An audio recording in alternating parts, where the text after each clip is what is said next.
Today, I want to talk about the clinical homeopathy approach developed by Dr. Luc Chaltin, the founder of Newton Homeopathics.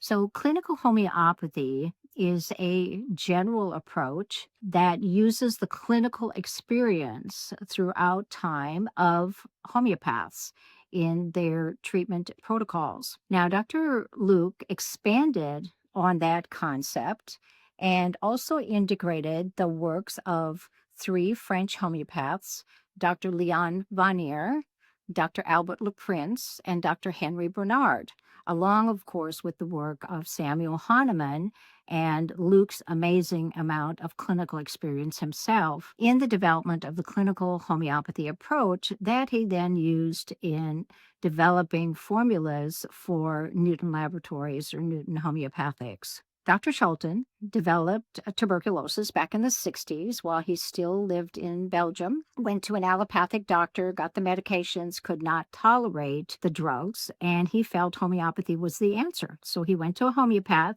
who gave him nux vomica, which was the classical approach for him because it was his constitutional remedy. After 8 weeks, it hadn't made a difference. He called the doctor to go back for his follow-up appointment, as is typical with the classical approach, and that doctor was in the hospital. So he heard about a famous homeopath that went to him and told him he had tuberculosis, and the doctor proceeded to laugh and say, "You can't cure tuberculosis with homeopathy." So he was kind of on his own. So he had heard about some books on homeopathy in a bookstore in Antwerp. So he went there. It turned out to be a metaphysical bookstore, but he found two books. The one he thought was the cat's meow, and I have it right here. It is tuberculosis and how to treat tuberculosis with homeopathy. Now, he also found a book, and I don't have that with me, by Albert Leprince. Now, Dr. Vannier, who wrote the book on tuberculosis, that was written for practitioners. So when Luc got home, he found he really couldn't understand that much, other than the fact that there was the concept in there that the treatment needed to include detoxifying remedies, and it needed to include multiple remedies. So remember, we don't have the same bodies that Samuel Hahnemann had 200 years ago.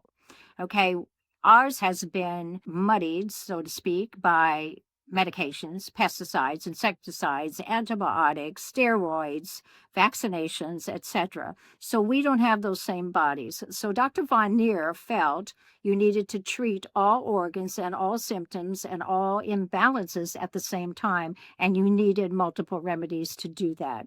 The other book by Albert Leprince, there was just a paragraph in there, and it was on the importance of drainage, or we call it detoxification.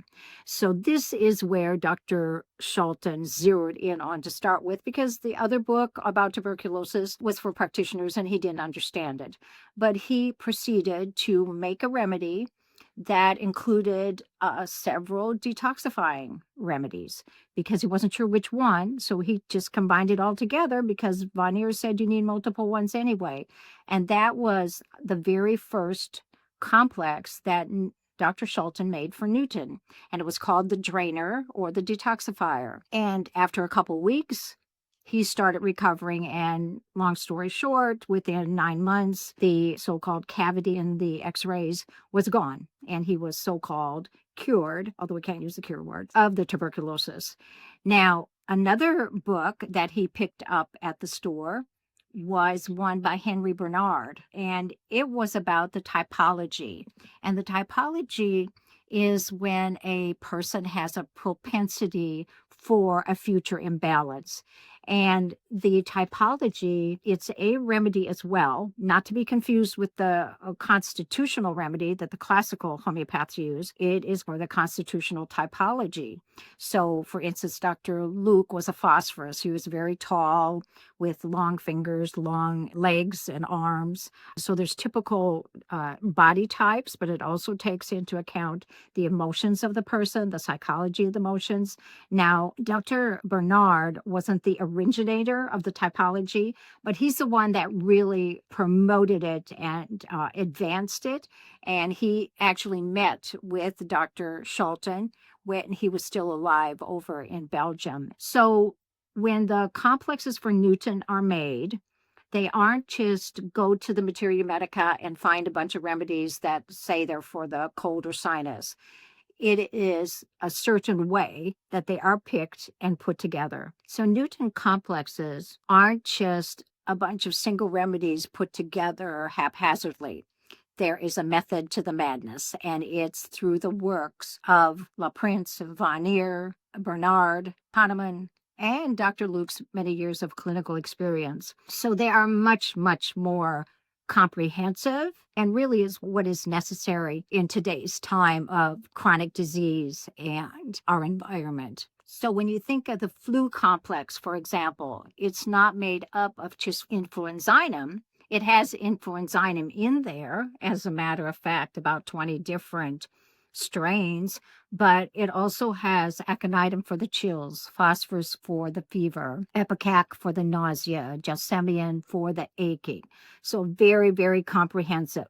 The appetite craving control has remedies in there for both lack of appetite and the cravings, and not just craving sugar, but craving fat, craving chocolates, whatever. Very comprehensive.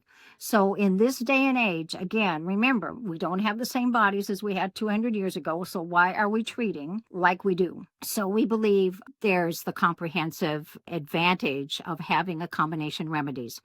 That's not to poo-poo or negate the single remedies. There's a place for them as well. And my philosophy always is there's enough sick people to go around, and however you can help them, that's what you need to do. But we believe that the complexes are very, very much more helpful oftentimes than the single remedy, especially because people can easily utilize them themselves without having to go to a practitioner for various self-limiting conditions. So hope that clarifies a little bit about clinical homeopathy being the general term, but Dr. Luc's clinical homeopathy being special and unique. And thank you for your time.